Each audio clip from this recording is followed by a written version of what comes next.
Microsoft Xbox 360 wireless controller, and here's the intensifier in the packaging. The intensifier package contains the flex board, the glue, a screwdriver, and written instructions. Putting this together is simple.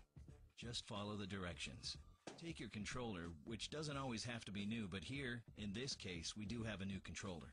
First, you'll need to take out the battery pack, like this. Next, you're going to immediately take out the 7 screws that are in the back. Using the provided screwdriver, remove the 2 screws on the left, the 2 screws on the right, the 2 screws at the top, and one behind the UPC code right behind the battery pack. As you can see, we're taking it out here. Now it's time to open the controller. Open it up with the button side facing down so your buttons don't fall out. Using your thumbs, push up on the thumbsticks to separate the front and the back halves. It's a really simple process if done that way. If connected, remove the piece at the bottom that holds the front and back halves together. Next, you'll need Scotch tape and the intensifier flex board. Before we place this flex board on the controller circuit board, please have your Scotch tape handy. Here's the flex board. As you can see, it's designed to lay right there on the board of the Microsoft controller. It's very easy to install. Your right trigger points and left trigger point should align as shown. Make sure you line up the center contact point, here. To help you hold down the intensifier flex board while you're doing the gluing, we suggest using a few pieces of Scotch tape. Put one piece of tape over the word intensifier. Make sure not to cover up the contact point. Put another piece on LED 3. A third piece over bgrmods.com.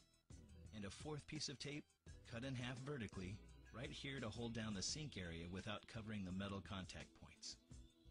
Before we apply the glue, it's very important to identify your controller. If this space is empty, you have a CG controller. If not, you have a Matrix controller. Now it's time to apply the glue. Massage the glue packet for 30 seconds until mixed thoroughly. Tear the packet open on the dotted line. Dip the tip of the toothpick into the glue packet. Use the tip of the toothpick to apply a very small amount of glue to the contact point on the flex board. This is our first point we're doing, near the sink. This one is for the CG controller. Apply glue only to the center point. And this one is for Matrix. It's very important to identify your controller.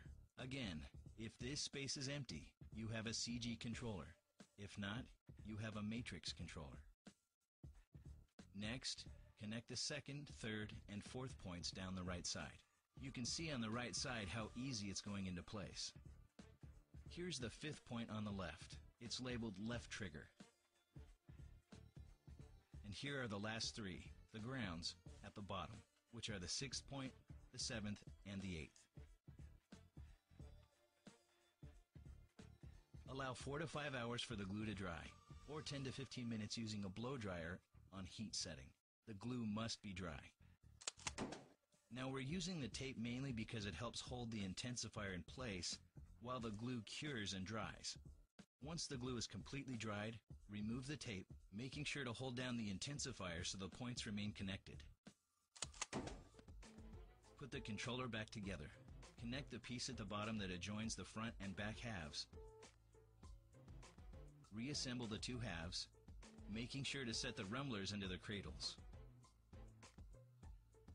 Replace the 7 screws using the screwdriver that came with the package, and replace the controller's battery pack. Okay, the Microsoft controller is completely closed. You have a modified controller at this point. As you can see, the controller is showing that it's in player 1. Press the sync button to turn on the intensifier. Now it shows that it's in mode 1 for Call of Duty 4 and Left 4 Dead. This is mode 2 for Halo 3.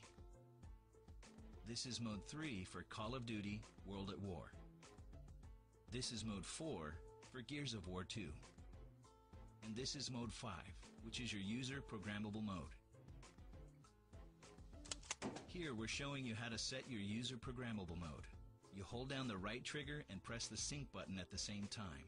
It'll flash letting you know you're ready to program. This will show you how to set the rate of fire in the user programmable mode. The rate of fire is adjustable from 0 to 255. The number 0 setting is the fastest, and the number 255 setting is the slowest. Holding down the right trigger increases the number by the amount of blinking red lights. Holding the left trigger decreases the number by the amount of blinking red lights. To tell what number you're in, the Mode 3 represents the increments of 10, and Mode 4 represents increments of 1. So right now, we're at 41 because Mode 3 blinked 4 times, and Mode 4 blinked once. Once you have it set, hit your sync button. Now you have yourself a user programmable mode, which allows you to update it for any games in the future.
That's the intensifier.